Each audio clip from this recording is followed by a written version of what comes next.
Olá, sejam bem-vindos ao projeto Programa Fácil. Meu nome é Gregory Pacheco e nessa aula nós vamos estar dando continuidade ao nosso curso de JavaScript. Bom, essa é uma aula bastante importante também, uma aula sobre arrays, ok? Arrays são estruturas de dados presentes em praticamente todas as linguagens de programação, JavaScript não é diferente. Então a gente vai aprender a criar e manipular arrays dentro das funcionalidades que o JavaScript nos oferece, tá certo? Bom, então aqui, ó, primeiramente ele mostra três formas equivalentes, né, de você declarar um array, né? Pode ser passando um new array como um objeto, pode apenas fazendo cast aqui para o tipo array, que isso vai devolver um objeto array, ou você pode simplesmente usar os colchetes, que é a forma clássica, né, de você representar um array. Bom, vamos aqui, seguindo pela documentação aqui da Mozilla Develop Network. Nós temos aqui o seguinte, então vamos declarar o nosso primeiro array aqui, ó, var arr recebe, então abre e fecha colchetes e eu posso passar aqui os meus elementos, certo? Eu posso ter também elementos de outros tipos, como string, eu posso ter um outro array dentro dele, tá ok? Então isso aqui tudo é válido no JavaScript. Então eu tenho aqui todos esses objetos aqui dentro do meu array, né? É uma lista de objetos, é uma lista de variáveis, tá ok? Eu posso estar chamando aqui um arr.length para me retornar o tamanho do meu array, né? 0, 1, 2, 3, 4, 5. Né? Como eu começo a contar de 0, então 6 é o tamanho do meu array. Tem 6 posições. Assim como uma string, se eu chamar aqui o meu A na posição aqui, por exemplo, 5, vamos ver aqui, ó. A, posição 0, 1, 2, 3, 4, 5. Deixa eu ver na posição 0, o que ele vai me retornar. Me retornou 1. Posição 2, me retornou 3. Na posição 1 me retornaria 2, né? Porque ali, ó. Deixa eu ver aqui. Ah, tá. Porque também a gente está acessando o objeto errado. É ARR. Um pequeno engano aqui, ó. Então ARR. Então deixa eu chamar ARR aqui na posição 6 da undefined. Porque ele vai até 0, 1, 2, 3, 4, 5. Tá? Então se eu chamar 5 aqui, me retorna o último elemento, que é esse array aqui, ó. Tá ok? Se eu chamar aqui na posição 4, vai me retornar a minha string. Então assim eu faço acesso aos meus elementos dentro do meu array, tá ok? O que mais que a gente tem aqui de importante? Eu posso estar, né, com acréscimo, como acréscimo, a nova variável definida. Nesse caso aqui eu posso fazer o seguinte, eu posso criar um array e vir colocando as informações dele através de propriedades, tá? Se a gente voltar aqui um pouquinho, ó, a sintaxe de colchete é chamada de sintaxe literal, a gente já viu isso, né, a mais comum. Para criar um array com um tamanho diferente de zero, mas sem nenhum item qualquer, sem nenhum item, qualquer esquema abaixo pode ser utilizado. Né, se a gente quiser, por exemplo, criar aqui um array vazio, mas com um tamanho definido, eu posso estar usando essa sintaxe aqui. Como acréscimo, a nova variável definida como mostrado acima, arrays também podem ser atribuídos com uma propriedade de um novo objeto ou um objeto existente. Por exemplo, tem um objeto aqui que ele tem uma determinada propriedade, eu posso estar atribuindo um array a essa propriedade, tá ok? Vou criar aqui, deixa eu pensar, vou criar um objeto aqui, ó, chamado, sei lá, com a primeira propriedade chamada nome Gregory, tá? Eu vou colocar aqui também idade, vou colocar aqui, ó, 28. Opa, errinho de sintaxe aqui, 2 pontos. E eu posso criar uma outra propriedade aqui chamada, vamos supor, cursos, tá ok? E eu posso colocar aqui um array nessa propriedade. Então eu posso colocar aqui, ó, Python e Django, tá? Então se eu chamar aqui obj.cursos, tá lá Python e Django. Então eu posso fazer assim, ó, obj.cursos, posso passar Python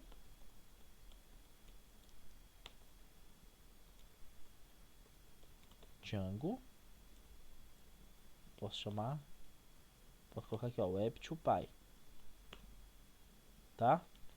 obj.cursos, tá lá, atribuído, tá ok? Então também tem essa possibilidade de eu estar atribuindo um vetor, né, um array a um atributo de um objeto, tá? Então aqui a gente ainda não viu orientação a objeto, a gente ainda não viu criação de objetos, mas aqui vocês já tiveram uma prévia aqui de como é a criação de objetos. Mas a gente vai ver isso com mais detalhes nas próximas aulas, tá certo? Então aqui também tem algumas outras formas de criação, ó, por exemplo, essa sintaxe aqui vai criar um array com apenas um elemento, o número 42. Já essa aqui cria um array sem elementos e o arr.length, que é o tamanho dele, vai ser definido como 42, que é o equivalente a eu fazer isso aqui, ó, criar um array vazio e seto o tamanho dele, tá ok? Então uma forma aí de você tá fazendo isso. Aqui tem um capítulo falando sobre populando arrays, né? Como é que você faz para popular arrays? Então eu posso estar passando aqui, ó, o meu ARR, eu posso querer, eu acho que essa posição 0 aqui não tá legal, eu quero trocar. Então a ARR na posição 0 vai receber meu novo valor. Então chamo ARR, agora naquela posição o novo valor está lá. Tá ok? Então eu posso passar aqui o número da posição e estar populando meu array através do índice. Isso é chamado também de índice do array, tá ok? Ó, índice 0, índice 1 e índice 2. Eu posso também estar criando propriedades dentro do meu array, ó. Por exemplo, se eu passo aqui uma posição que não existe, ele vai criar uma propriedade para mim, ó. Por exemplo, não existe a posição 3.4. Eu vou colocar aqui, ó, coisas estranhas do JavaScript. Isso eu acho uma coisa muito estranha do JavaScript, mas ela existe. Vamos passar. Então, se eu passar RR aqui, o valor não foi atribuído em local nenhum, tá ok? Mas se eu chamo aqui, se eu não me engano, deixa eu ver se eu lembro aqui a sintaxe para eu estar acessando a propriedade. Eu acho que é assim, ó. Deixa eu ver se eu lembro. Eu sei que ele cria uma propriedade. Daqui a pouco eu lembro e mostro para vocês. Ele vai criar uma propriedade com aquele nome, tá certo? Por exemplo, eu tentei criar aqui na posição 2.4, ele não existe. Isso vai passar a ser uma propriedade. Tanto é que se eu chamar aqui, por exemplo, arr.hasOnProperty, e passa aqui, ó, 3.4 e falar true, sim, existe essa propriedade chamada 3.4. Então ele faz a criação dessa propriedade para mim. E agora é porque realmente me deu um branco e eu não me lembro qual que é a sintaxe para eu estar acessando uma propriedade. Caraca, eu me esqueci geral. Mas depois eu lembro e mostro para vocês. Enfim, o resumo é que ele criou aquela propriedade e armazenou aquela propriedade dentro do meu array. Tá ok? A questão do comprimento. O comprimento do meu array é o seguinte: eu chamo arr.length, ele vai me retornar 6. Só que se eu olhar aqui, ó, ele só vai até a posição 5. Então é a posição 0, certo? Opa. O 2 está na posição 1, o 3 está na posição 2, o 4 está na posição 3, os 30 está na posição 4 e o array está na posição 5, porque sempre começa a contar de 0. Então o comprimento sempre vai ser o último valor mais 1, tá ok? Esse é o comprimento do meu vetor. Iteração em arranjos, tá? Eu posso ter aqui o meu ARR, eu posso fazer um for nisso. Lembra que a gente viu a aula de for? Então eu posso falar aqui, ó, i começa valendo 0, enquanto o i for menor do que o meu arr.length, né? Enquanto ele for menor que o tamanho do meu array, eu vou fazer um i++ e vou aqui, né, implementar, por exemplo, eu vou imprimir aqui, vou dar um console, então vou dar um alert em arr na posição i, né? Então se o meu i vai começar contando de 0, ele vai vir aqui a primeira vez valendo 0, vai imprimir novo valor, depois ele incrementa, faz o mais, ele passa a valer 1, imprime o 2, depois incrementa, faz o mais, passa a valer 2, imprime o 3, e assim sucessivamente. Olha lá, novo valor, 2, 3, 4, string 3.4, tá ok? Então vocês viram aí que ele rodou todo, iterou todo o meu vetor até o final e imprimiu item por item. Então é assim que eu posso fazer, né? Uma das formas, das muitas formas que eu posso fazer iteração dentro do meu, do meu vetor, dentro do meu array, tá ok? E tem outras formas de implementação, tem o for each, por exemplo, que é isso sim bem interessante, é uma coisa, enquanto eu falei das coisas estranhas do JavaScript, tem as coisas legais do JavaScript, isso é uma coisa bem legal. Por exemplo, o ARR tem um for each recursivo que eu posso chamar aqui, ó, e eu posso estar passando uma função callback para ela. Vocês ainda não viram funções callback, mas basicamente ele vai rodar item por item do meu vetor. Para cada item ele vai chamar a funçãozinha que eu colocar aqui dentro. Então eu vou criar aqui uma função, function, desculpa, ele vai atribuir em C cada item do meu array, cada vez que ele fizer o loop vai jogar em C, na variável C, e aqui dentro eu posso ter acesso a essa variável. Então eu posso fazer aqui por exemplo, um alert, e colocar aqui, ó, valor atual é dois pontos, e aqui eu concateno com minha letra, com C, tá ok? Olha lá, então ele vai mostrar aqui para mim, o valor atual é novo valor, 2, 3, 4, string 3.4.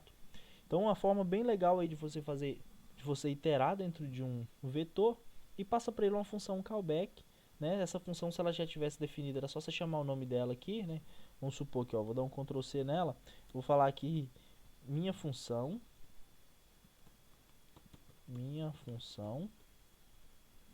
recebe essa função, e agora eu posso chamar o for each passando aqui só a chamada da função, minha função, tá ok? Funciona da mesma forma, tá certo?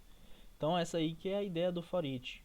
E tem outras implementações aqui também que vocês vão ver. Claro, vocês podem seguir, eu estou dando meus próprios exemplos, mas vocês podem fazer aqui também os exemplos da página para vocês estarem treinando. Mas tem aqui, os vetores, né, os arrays, eles têm outros métodos a não ser apenas o for each, como por exemplo aqui o concat.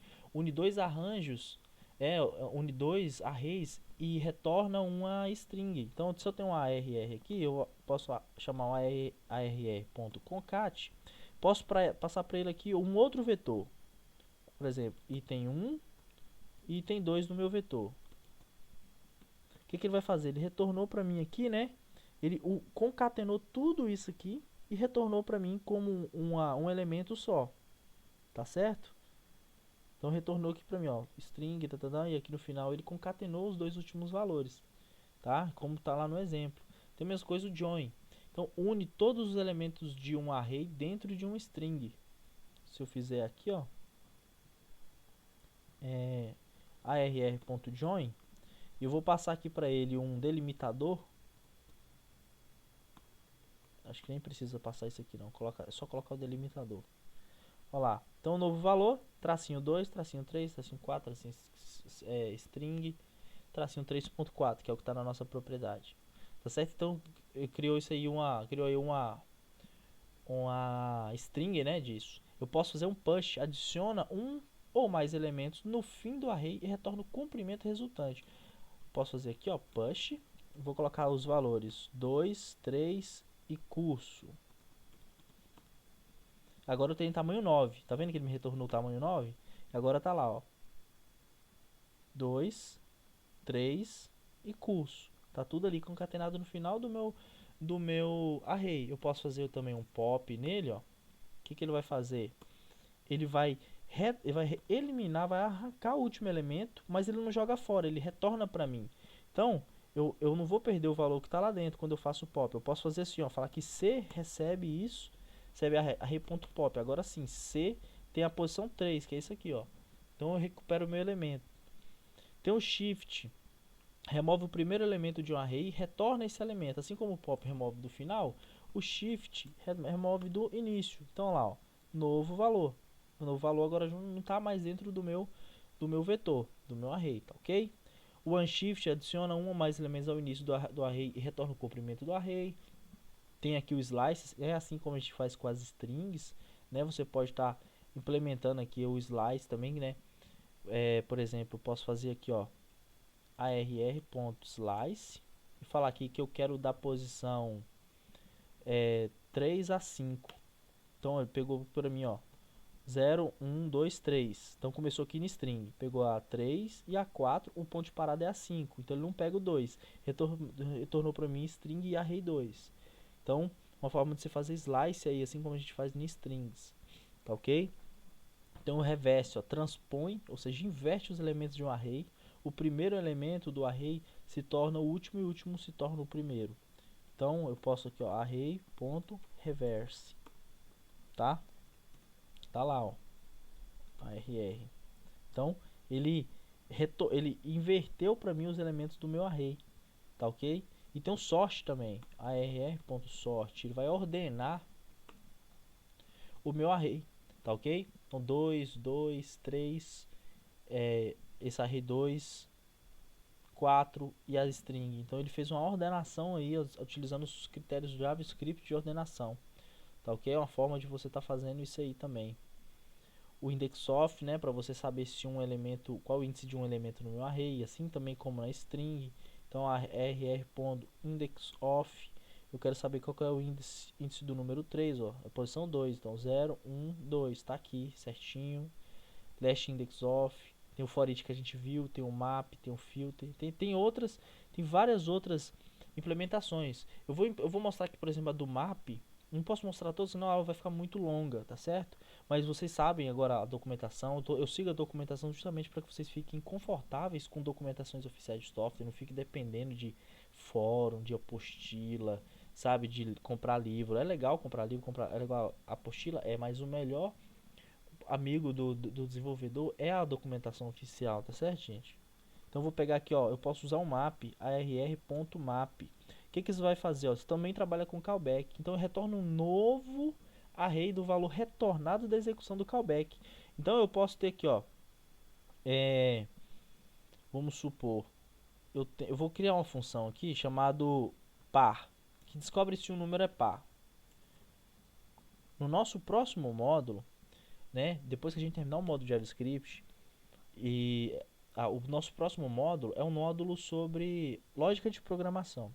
Então é um módulo onde eu vou dedicar meu tempo só em resolver problemas de computação, problemas de lógica de programação, utilizando JavaScript e Python.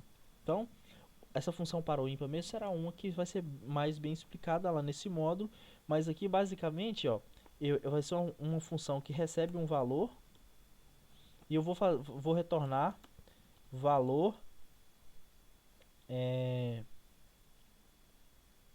valor %2 igual a zero, tá certo? O que é esse %2? Ele simplesmente pega o resto da divisão, vai dividir valor por 2. Se ele tiver resto 0, é par. Se ele não tiver resto 0, ele é ímpar. Então agora tem uma função par. Agora eu posso chamar o map aqui do meu vetor e passar para ele a função par, tá ok? Olha lá. Então ele pegou aqui o ARR, o meu vetor, e falou que 2 é par, 2 é par, 3 não é par, array 2 não é par, 4 é par, string não é par. Então ele iterou, o map faz isso, né? Ele vai iterar item por item do array, vai chamar essa função e vai pegar tudo que essa função retornou e vai me retornar como um outro array, tá certo? Então essa função map, tá? Tem a função filter, ó, retorna um novo array contendo os itens verdadeiros da execução do callback. Então, ó, só vai retornar para mim os true, por exemplo. Eu posso chamar arr.filter e passar a minha função par, que ele vai me retornar só aqueles itens que foram par de verdade. Então, ó, me retornou aqui só os pares. Isso é muito legal. Eu acho, isso são as coisas mais apaixonantes de programação, é recursividade, callbacks, filter, map, enfim, tem várias coisas legais. Essa é uma das coisas muito legais, tá vendo? Com a sintaxe bem simples, a gente conseguiu um resultado bem legal. E o every retorna true se o callback retorna true para cada item do array, ou seja, essa função every vai executar assim como as outras, só que ela só vai retornar true se todo, por exemplo, na minha lista, todos os itens fossem par, entendeu? Agora o some não. O some retorna true se o callback retornar true para pelo menos um item no array. Então, a outra forma aí também de você estar executando, tá certo? Tem aqui o reduce, ó. Aplica o callback, primeiro valor, segundo valor, para reduzir a lista de itens abaixo para um único valor, né? Então ele vai executar essa função e vai tentar reduzir os valores do meu array para um único valor de acordo com a implementação da sua função. Então isso também é bem legal. Enfim, então tem uma série aí de métodos, né, que a gente pode estar chamando nos nossos arrays que vão estar aí ajudando, né, durante o desenvolvimento de funcionalidades mesmo, tá certo? Então, treinem bastante todos esses métodos aí. E aqui para finalizar, existe também a possibilidade de a gente ter arrays multidimensionais.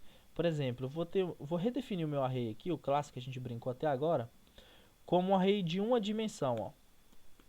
Ele só tem linha, né? Olha lá, ó. ARR. Opa, deixa eu redefinir aqui. 1, 2 e 3. Então tá lá, ó. Meu ARR agora vale 1, 2 e 3. Só que eu queria ter linha e coluna, como se fosse uma matriz, para ter alguma coisa do tipo assim, ó. 1, 2, 3. Na segunda linha 4, 5, 6. Na segunda linha 7, 8, 9. Entendeu? Então eu queria ter alguma coisa assim, linha e coluna. Como é que eu faço isso? Eu posso simplesmente falar aqui que meu ARR recebe e eu posso definir isso aqui, ó. Então eu posso ter aqui, ó, 1, 2 e 3, a primeira linha. Na segunda linha eu posso ter aqui, ó, 4, 5 e 6. Então deixa eu chamar ARR aqui, ó, na posição 0, por exemplo, me retornou minha linha 0. Agora aqui retornou minha linha 1. Se eu tivesse mais linhas nisso aqui, por exemplo, a 7, 8 e 9, então teria um array em 3 dimensões, com linha e coluna, e na verdade em 2 dimensões, né? Eu teria linha, coluna e com várias linhas. Tá vendo? Ó? Posso chamar aqui a linha 3. Opa. 2 na verdade, né? Porque começa a contar de 0. Então tem ali 7, 8, 9. Então eu posso ter arrays multidimensionais, que é esse caso aqui, que ele vai ter a representação semelhante de uma matriz. Aqui o site tem um exemplo de implementação, mas eu vou fazer ele com vocês aqui, um semelhante aí. Vocês vão ter mais um aqui com o do site, pra gente ver. Então eu tenho aqui no meu Sublime, ó, eu já criei aqui o arquivo de aula 22. Eu tenho aqui um vetor A e um vetor B, um com os números ímpares e outros com os números pares. E aí eu criei o meu vetor C bidimensional, né, com linha e coluna. Então o meu vetor internamente vai ter exatamente essa característica aqui, como se fosse uma matriz, tá? E agora eu quero iterar nesse meu vetor aqui, ó, só nesse aqui, para eu poder imprimir, em vez de 1, 3, 5, 4, 5, 6, eu quero imprimir 1, 2, 3, 4, 5, 6 na ordem, mesmo os elementos estando em vetores diferentes, né, representados aqui dentro do C. Então aqui eu criei uma lógica simples, mas com 2 loops aninhados, tá? Como vocês viram na aula de loops, a gente pode ter loops aninhados. Então aqui eu tenho primeiro, ó, o meu i, que vai representar aqui linha, ele começa valendo 0. Então, o ponto de parada é quando ele for do tamanho do meu vetor. O meu vetor, ele tem length de 2, né? O meu vetor C, o meu array C, ele tem length de 2, então ele tem tamanho 2. E aqui eu dou um incremento nele. Para cada, ou seja, ele tem 2 linhas. Para cada linha, quando eu chegar na primeira linha, o que eu vou fazer? Eu vou rodar a linha inteira com um outro índice aqui, agora J. Eu vou rodar a linha inteira até o final do meu vetor menos 1, tá certo? E aqui eu vou dar um J++. Então a cada vez que eu chegar na linha, eu vou iterar ela inteira até o final, né? Menos 1 aqui porque começa contando de 0, a gente viu na última aula. Se o tamanho, se o length dá 10, o último índice é 9, então por isso que eu coloco menos 1. E aqui eu faço um document.write, imprimo aqui e faço a impressão multidimensional do meu vetor. Se eu voltar aqui e imprimir aqui, por exemplo, ó, ARR dessa forma assim, ó, 0 e 0, ele me imprime o valor 1. Porque lembra, a 0 linha e 0 coluna é justamente esse elemento aqui, ó, 1. Então, se eu quiser, por exemplo, imprimir esse outro aqui, ó, eu continuo na linha 0, que ainda é a primeira linha, mas agora eu quero a coluna, a segunda coluna, 2, que é a coluna que, né, como começa a contar de 0, a coluna 2 é a 1. Então, olha lá, eu imprimi o número 2. Suponhamos que eu quero imprimir esse aqui, ó, esse número 8. Então, eu vou fazer a RR, primeiro vou contar a linha. 0, 1, 2. Então ela está na linha 2, que é a terceira linha. E a coluna é 0, 1, que é a minha segunda coluna. Então eu imprimi o meu número 8. Então é isso que eu estou fazendo aqui, ó. Eu estou fazendo a contagem, o I conta linha, o J conta coluna. Chega aqui, eu mando imprimir C na posição IJ. Vou aumentar aqui um pouquinho, ver se eu consigo aumentar isso aqui. Tá? Então, opa. C, eu dou um document.write na minha posição C e J. Eu vier aqui no, a hora que eu vier aqui no meu navegador, eu dou um Ctrl R, tá aqui, ó, 1, 2, 3, 4, 5, 6. Se você pegar aqui o nosso console e marcar, por exemplo, um breakpoint aqui, ó, você marca um breakpoint, manda executar, e você pode acompanhar passo a passo o que está acontecendo por baixo dos panos, tá certo? Então vamos aqui, ó, vai ter o watch aqui, aqui a gente vai poder acompanhar o watch, né? Eu tenho um array A, o array B, com 1, 2, 3, 4, 5, 6. E tenho aqui algumas comparações. Ele vai criar outros watts para nós agora. Ó. Então, passei aqui. O que acontece? O meu I vale 0, o meu J vale 0. Incrementou o J, agora o J vale 1. Fez o document.write. Document.write, ó, 0. Eu estou na linha 0. E no I, na minha posição também 0. Vai imprimir o meu primeiro, como fala em inglês, né? Meu very first item, o meu primeirão. Lá, imprimiu. Agora, o que está fazendo aqui? J++, vou incrementar meu J. Agora, o J vale 1. Cadê? Opa, o navegador não está ajudando. Olha lá, o J vale 1 e o I vale 0. Tá vendo? Então, pulou para o próximo item da linha. Eu ainda estou na linha, eu ainda estou aqui na minha linha 0, mas eu estou na coluna 1 agora. Então, ele vai imprimindo ali para mim, ó. 1. Depois imprimiu 2. Tá? Então, na verdade, a contagem aqui está invertida. Eu falei errado. Ele vem aqui na primeira coluna. Coluna 0. Imprime 1 e o 2. Aí muda de coluna. Coluna 2. Imprime o primeiro e o segundo. Coluna 3. Imprime o primeiro e o segundo. Entendeu? Então é isso que está fazendo. Por isso que eu, em vez de colocar IJ, eu coloquei JI. Mas isso aqui é questão mesmo de você vir e debugar. Ó, faz aqui, ó. E passo a passo, acompanha tudo que está acontecendo, ó, e vai olhando aqui em cima no navegador para você ver como o comportamento está acontecendo, tá vendo? Tá imprimindo item por item, executando o loop. Então é muito, muito, muito legal de ver isso acontecendo na prática, tá certo? Usando aí um breakpoint, é uma forma legal de você treinar o seu entendimento da execução do código. Eu recomendo fortemente que vocês façam isso, né? Treinem todos os exercícios aqui que tem nos exemplos, refaçam todos os exercícios que vocês fizeram junto comigo, né? Porque eu tenho certeza que vocês estão fazendo a aula da forma correta, que é assistindo, pausando, vai fazendo junto comigo. Agora refaçam todos eles, debuguem no navegador, tá certo? E tirem todas as suas dúvidas, deixa dar pau mesmo, programação é assim mesmo, tem que dar pau, se não der pau, se não tiver difícil, não tá certo. Tem que dar pau, você tem que quebrar a cabeça, tem que fritar os neurônios aí um tempo, vai fazer outra coisa, volta e descobre o que é o bug. Mas é assim que programação acontece, é assim que a gente aprende, tá certo? Espero que vocês tenham gostado. Façam todos os exercícios e caso tenha sobrado alguma dúvida, vocês já sabem, vocês podem estar postando no nosso fórum ou estar nos enviando por e-mail, tá certo? Um grande abraço e até mais.